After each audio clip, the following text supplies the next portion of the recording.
Assalamualaikum, selamat pagi dan salam Malaysia Madani. Anda bersama saya Nur Zamri dalam Berita Pagi.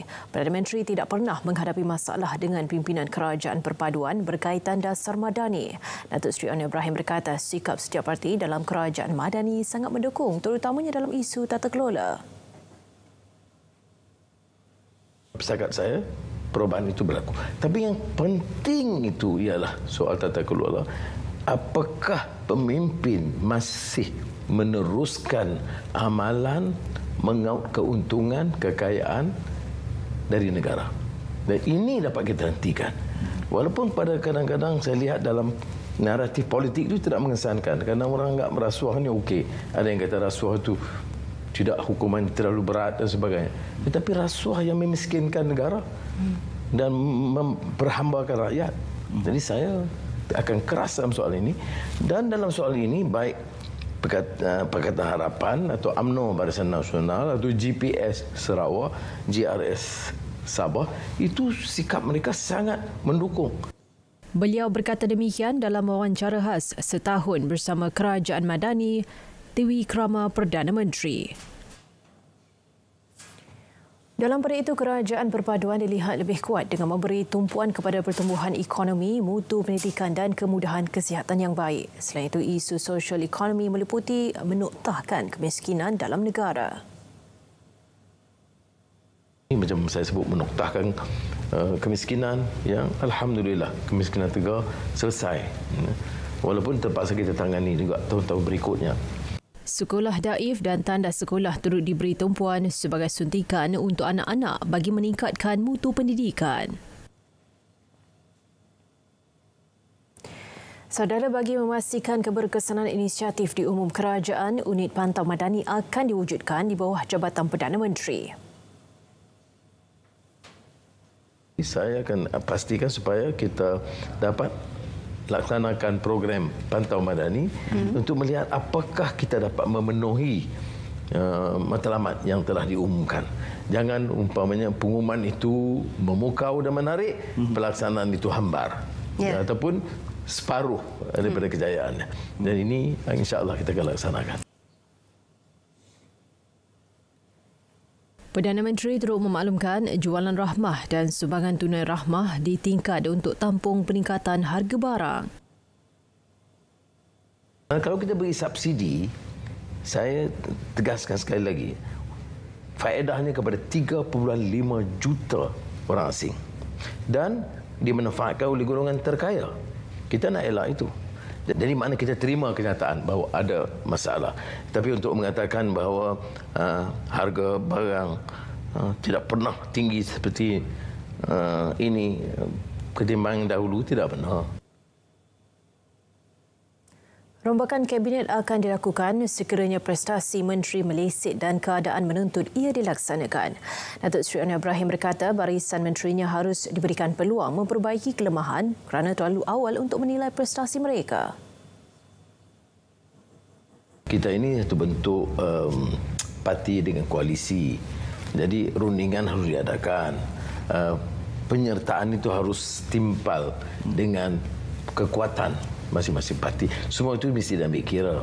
Jadi saya fikir tidak lama lagi dan saya telah bagi tahu mengingatkan seorang anak kecil yang bagi nasihat di depan masjid itu, Akmal tak salah saya, dia kata sebelum akhir tahun. Jadi saya kata saya setuju.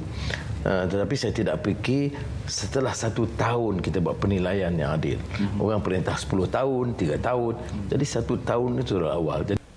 Datuk Seri Anwar turut menyatakan sekiranya ada sedikit penyesuaian berdasarkan pengalaman 1 tahun, Kerajaan Madani akan melakukan termasuk menambah ahli kabinet sekiranya perlu.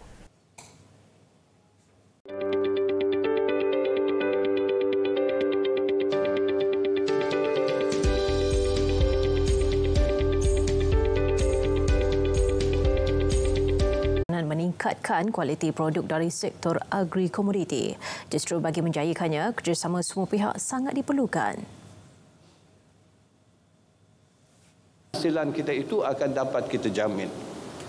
Dan inilah yang kita ingin bawa bersama dalam Hari Agri Komoditi ini, untuk membawa keseluruhan rantaian ini bersama Sebab kalau tidak, hasrat kita untuk memastikan kemampanan, untuk kita pastikan kita akan menjadi masih di hadapan dalam pengeluaran produk-produk agri komoditi ini di pesada dunia tidak akan dapat dicapai. Pentingnya ialah ikatkan jalinan di antara kita ini, kerjasama kita kena tingkatkan. Dan segala yang payah itu dari segi peraturannya kita kena pemudahkan. Supaya kita dapat membantu, menggerakkan, meningkatkan produktiviti dengan kita jalinkan hubungan bersama. Jadi pihak industri kalau ada masalah, kita kena duduk berbincang, cari bagaimana kita nak mencari penyelesaian kepada permasalahan tersebut.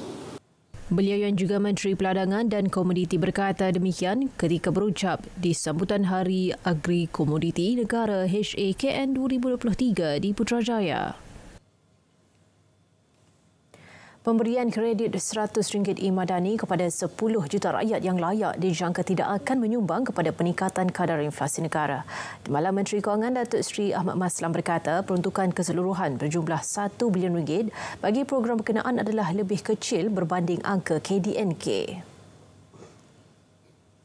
Jumlah RM1 bilion itu akan memberi kesan pengganda dalam pasaran wang. Justru ia tidak akan menjejaskan RM1.8 trilion nilai KDNK. Inisiatif daripada Kementerian Kewangan itu bertujuan menggalakkan ekonomi digital dan memupuk budaya pembayaran tanpa tunai. Bantuan kredit e-Madani yang dilaksanakan secara sekali bayar dibuka bagi pendaftaran dan tuntutan mulai 4 Disember hingga 20 Februari 2024. Usahawan PMKS yang terjejas bencana boleh memohon untuk tangguh bayaran balik pinjaman sehingga tempoh 3 bulan. Menteri Pembangunan Usahawan dan Koperasi Datuk Ewan Benedict berkata langkah itu penting bagi membantu usahawan terkesan memulihkan kembali perniagaan yang terjejas. Penangguhan melibatkan pinjaman di bawah kementerian itu seperti Tekun Nasional, Amanah Ikhtiar Malaysia dan Suruhanjaya Koperasi. Kita mempunyai dasar untuk membenarkan penangguhan pembayaran sehingga 3 bulan misalnya. Sekiranya premis perniagaan ataupun tempat operasi mereka itu berniaga terjejas dengan banjir dan saya meminta kepada agensi-agensi sekiranya menerima permohonan daripada usahawan-usahawan PMKS peminjam kepada agensi-agensi bawah kementerian untuk meneliti dan mempertimbangkan permohonan mereka. Beliau berkata demikian selepas lawatan kerja ke Menara Bank Rakyat di Johor Bahru.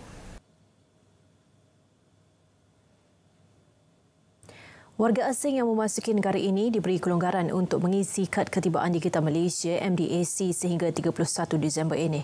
Menteri Dalam Negeri Datuk Seri Saifuddin Nasution Ismail bagaimanapun berkata bermula 1 Januari depan, warga asing diwajibkan mengisi kad digital berkenaan 2 atau 3 hari sebelum tiba di negara ini. Mengisi digital arrival card itu ada suatu kemestian yang mereka mesti penuhi sebab maklumat dalam digital arrival card memberi kita maklumat penting seumpama keberadaan mereka. Mereka berada di mana, alamatnya di mana dan sebagainya. Ini adalah langkah penting untuk kita mengetahui tentang keberadaan sepanjang mereka berada di sini.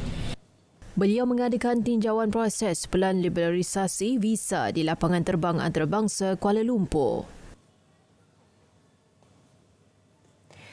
Saudara, teruskan sokongan dan bantuan untuk rakyat Palestin. Dari sungai ke segara Palestin, pasti merdeka. Berita pagi diteruskan dengan edisi Sabah.